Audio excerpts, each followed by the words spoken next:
The events in this program are inspired by a true story. Names, dates, and details have been changed. Viewer discretion is advised. On this episode of Bizarre Murders, wealthy expats Adam and Talia are living the beautiful life. But when cracks start to appear in their picture-perfect marriage, things get very ugly. Police will have to sift through a mass of secrets and lies. What are you doing? To unearth the foul truth.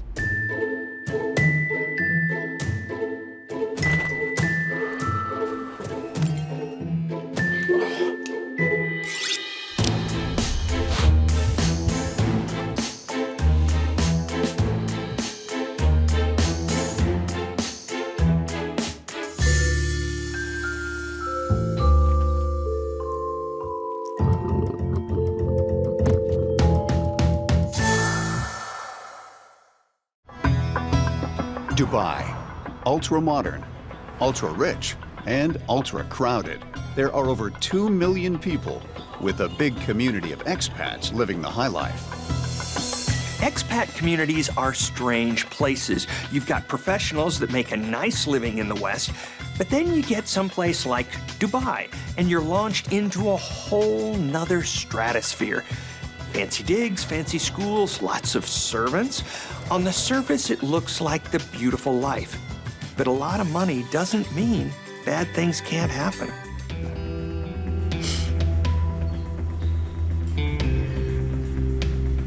I'm just so worried he's been gone for 2 days.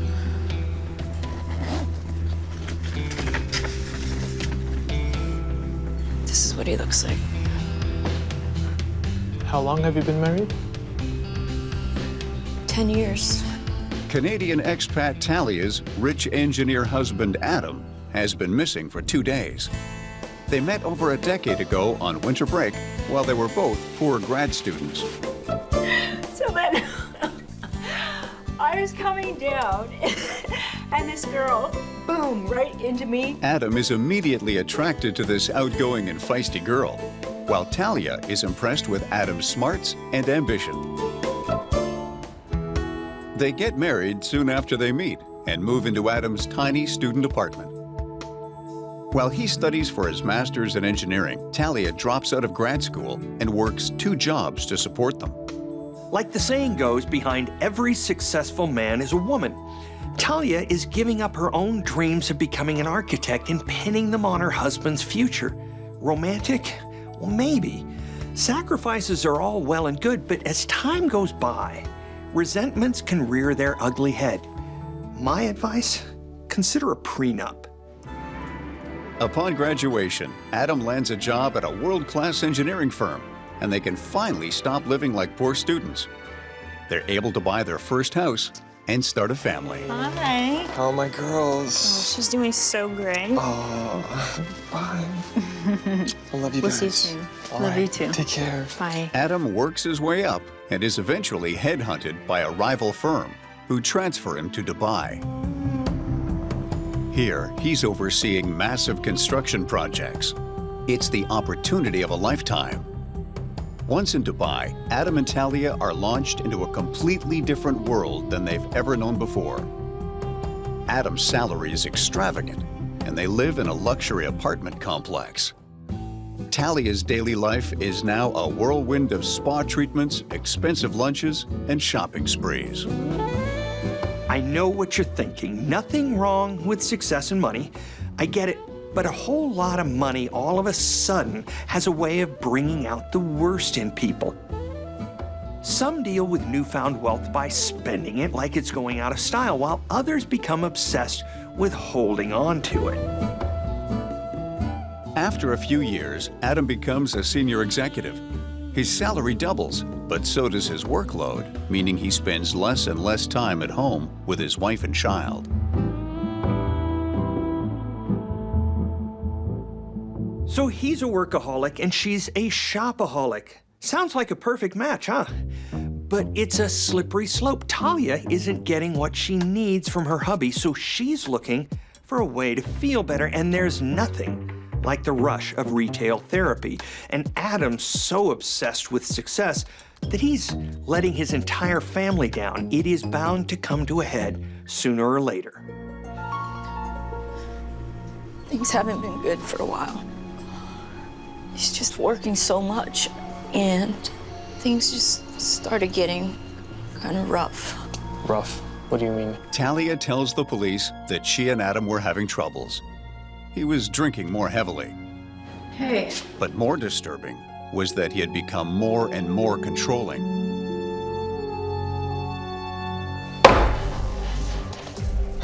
Talia, I warned you. What? Look at this credit card bill. It's atrocious. What am I supposed to do? You're gone all the time. Oh, I'm man. sick of it. You know what? I'm done. No, I'm done with you. The last time they were together, they had an argument about money, and Adam became violent. Talia claims her husband left after he assaulted her.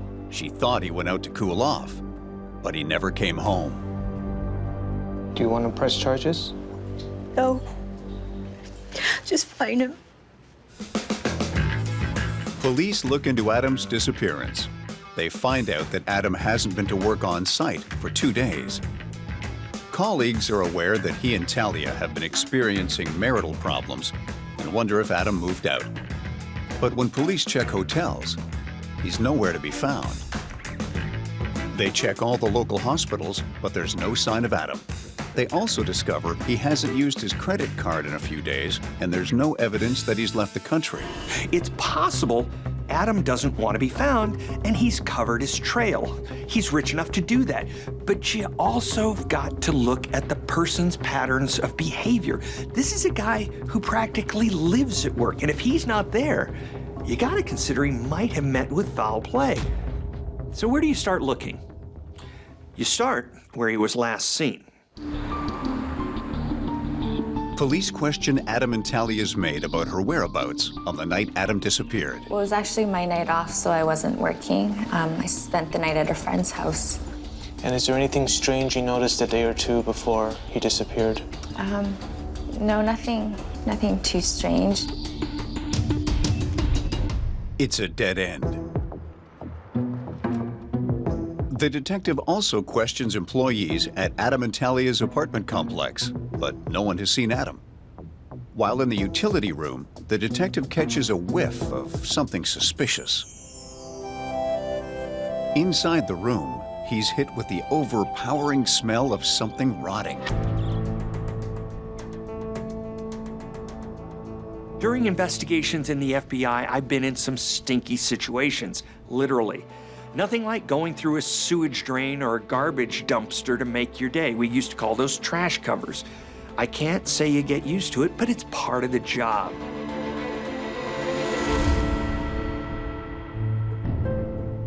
Talk about following your nose. This could have been just rotting garbage. But as an investigator, when something's off, you check it out.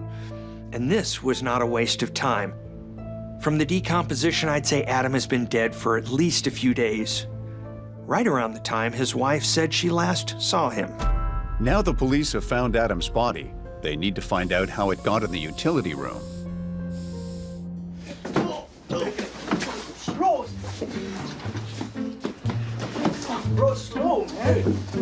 According to the maintenance logs, the day shift workers brought the box down to the utility room 4 days before. Yo, what are you doing, man? It's heavy, it's heavy. Let's go, man.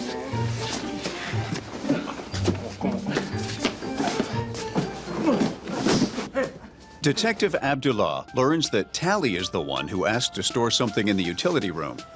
Talia's claim that Adam assaulted her and disappeared after a fight is now in question.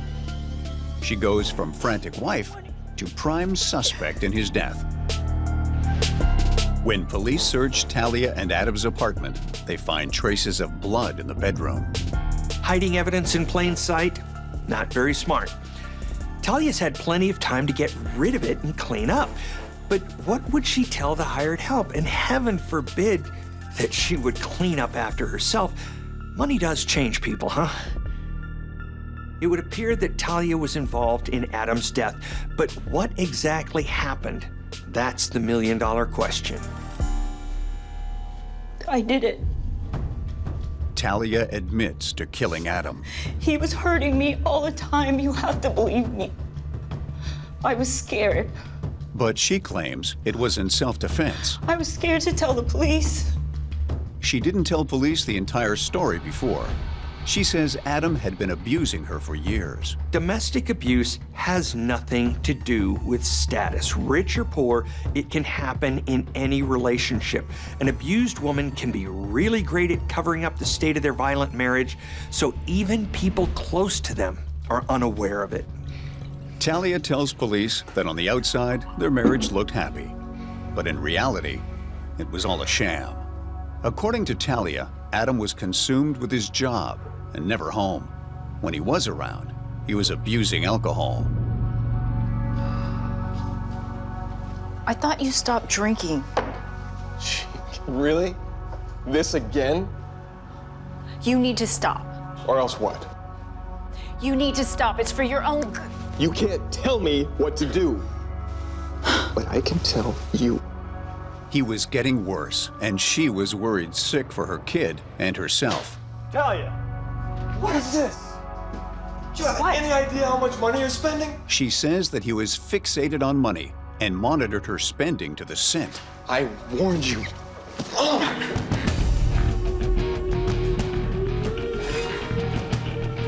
And one night, he went berserk.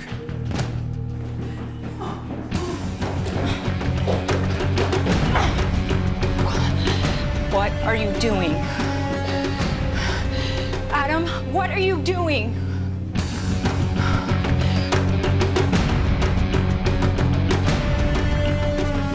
She says that when Adam chased her with the golf club, she had no choice but to defend herself.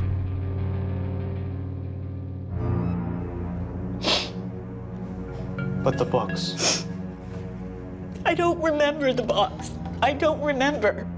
Not remembering what you did after a traumatic event isn't unusual. Dissociative amnesia is a known stress response for victims of abuse. The brain literally shuts out what it can't handle. You always want to give the alleged victim of abuse the benefit of the doubt. But right now, we only have Talia's word against that of a dead man. Police need to figure out if it all adds up. Police learn that Talia is the sole beneficiary of her husband's $20 million estate. They're married with a kid, so it's no surprise she's his heir. But is that motive enough for murder? I mean, why not just divorce him and get her half? But for an abuse victim, leaving your husband is not always easy, especially if there's a kid involved. But if this is actually premeditated murder, all I can say is Talia, she's playing the long game. She has to convince everyone that she was the real victim. When they go through Adam's accounts, police learn that he'd installed spyware to track Talia's emails and spending, and hired a private investigator who's dug up some pretty damning evidence.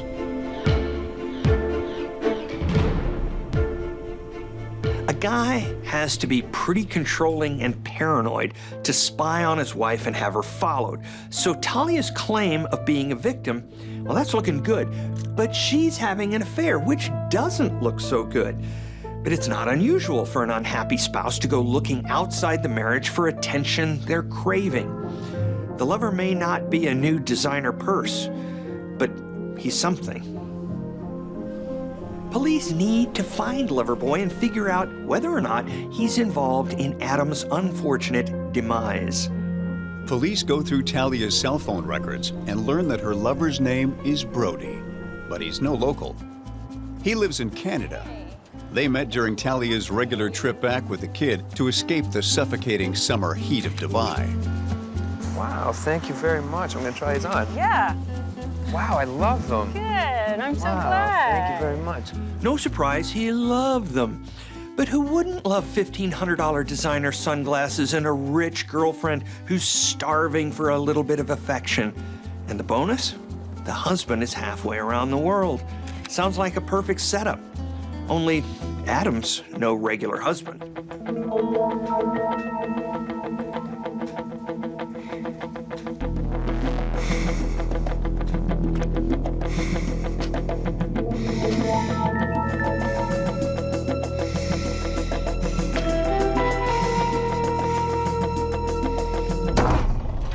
According to the PI, Adam was infuriated to find out his wife was having an affair and lavishing him with expensive gifts.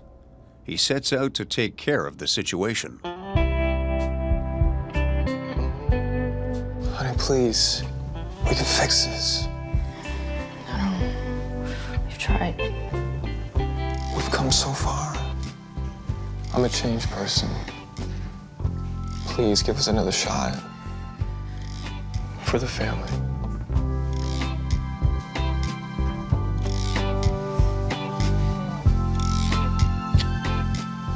Smooth move, Romeo. If Adam is an abusive husband, this is a classic ploy. Ask for forgiveness, kiss and make up, but it's all a control thing. Let's see how long the honeymoon period lasts. Adam and Talia go to counseling and work on their marriage. Adam promises to be a better husband and father, and Talia promises to cut ties with her lover.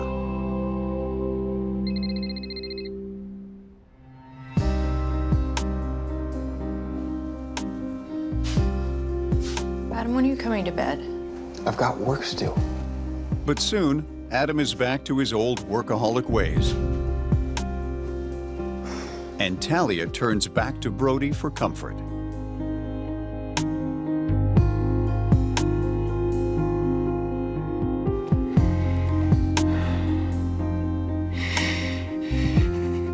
So Adam never removed the spyware from his wife's devices, and she never severed ties with Brody. There is not a whole lot of trust going on here. And you know what they say, once you lose trust in a marriage, things are gonna get ugly. So was it murder for money and a new life with Brody? Or was it self-defense? We have two versions of events. So how do we cut through the secrets and lies and get to the truth? Well, there's this handy tool called science. The autopsy reveals that Adam was stabbed 8 times. Each wound was deep enough to kill him. It shows that he was lying down when attacked. The autopsy also reveals extremely high levels of sedatives in Adam's body when he died, and a green liquid in his stomach. Now this shoots Talia's claim that Adam attacked her right out of the water. The maid was out for the night, so Talia was alone with Adam. It's likely that she drugged him and bam, cleaned his clock for real. So while fingers point to Talia as her husband's killer, the cops still need to make it stick. And for that, they need to trace the drugs back to the loving wife. When forensics sweeps Talia's personal laptop, they find some suspicious internet searches.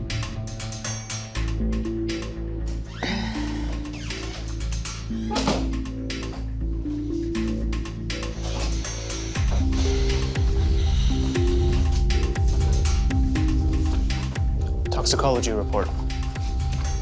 How do you explain that?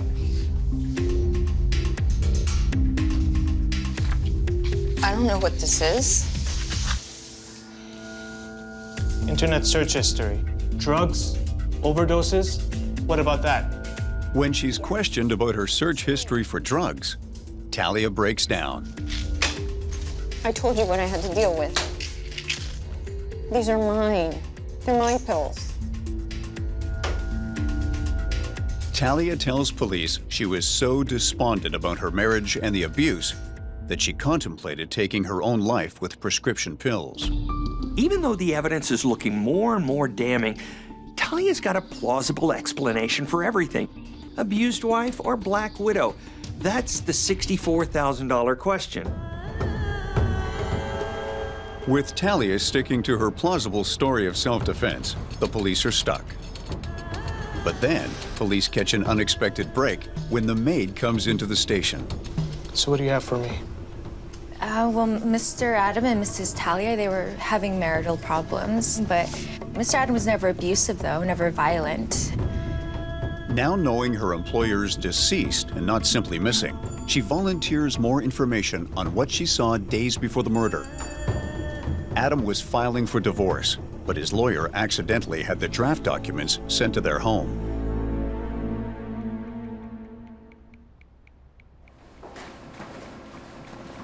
This came for you.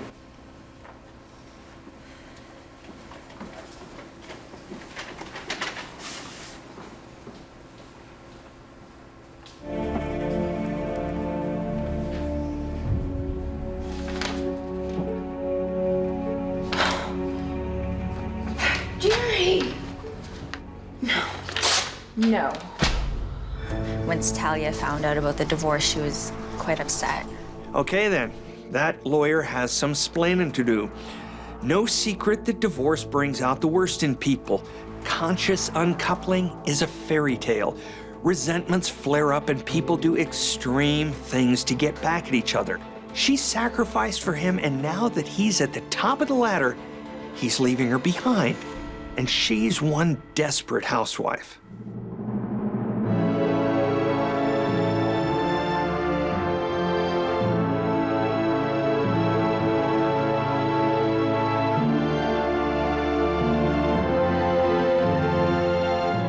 Shannon tells police that after drinking his regular kale chia seed smoothie that Talia insisted on preparing that day, Adam became so tired and woozy that he had to take a nap.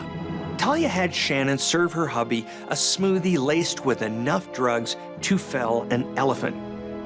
You ask what kind of person would poison their husband? Well, one that's dead set on winning the breakup, that's who.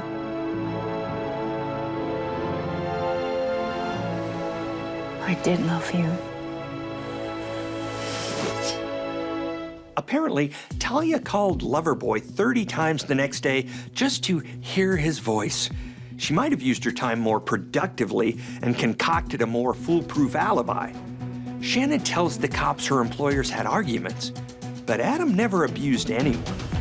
Based on the maid's additional information, police arrest Talia. She's later convicted of murder and sentenced to 25 years in prison.